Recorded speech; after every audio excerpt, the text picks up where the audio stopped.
ሞባይል ሲም ካርድ ኢንተርኔት መግዛት ከፈለግን መጀመሪያ ሜሴጅ ውስጥ እንገባለን። ከዛን እዚች ጋር እንገባለን።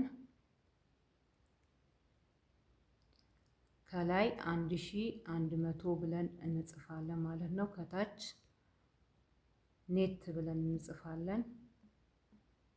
ከዛን ሴንድ ስለው ሜሴጅ ይላክልኛል ማለት ነው።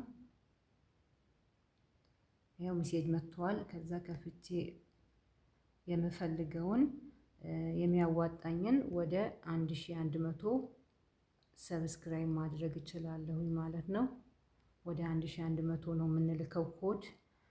ለምሳሌ 5 ጂቢ መግዛት ፈልጊ ከሆነ ለ5 ጂቢው ኮዱ 7300 ነው።